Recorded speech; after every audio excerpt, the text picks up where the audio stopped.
Track करने के बाद वो चीज़ें आएंगी, उन चीज़ों को लेकर अगर माननीय मुख्यमंत्री जी संबंधित विभाग से जो बातें करनी होंगी वो बातें की जाएंगी।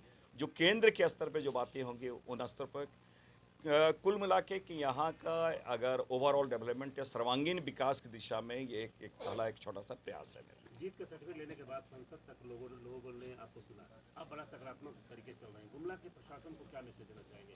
जो बदलाव बेहतर तरीके से। सुशील जी, मैं समझता हूँ कि चीज़ें एक कोई भी जो परिवर्तन है या कोई भी कार्य है एक सामूहिक प्रयास या कलेक्टिव रिस्पॉन्सिबिलिटी से होती है।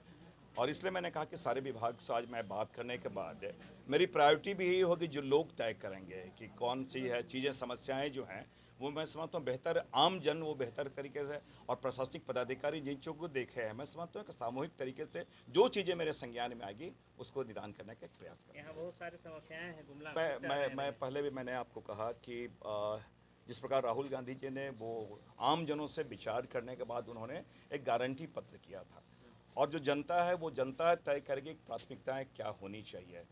लेकिन फिर भी एक दो तीन सेक्टर जो बहुत इम्पॉर्टेंट है, जैसे कि एक कनेक्टिविटी किसी भी जो है तो रेलवे कनेक्टिविटी नहीं है, वो एक महत्वपूर्ण है।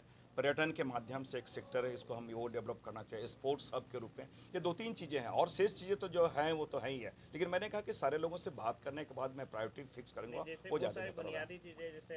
देखिए, आपको मैं बताऊं कि शिक्षा है, स्वास्थ्य है, वो तो है ही है। इसलिए मैंने कहा कि आज अभी पहली बार अभी मैं सारे प्रशासनिक पदाधिकारियों से बात कर लेता हूं, उसके बाद आपसे मैं इस तरीके से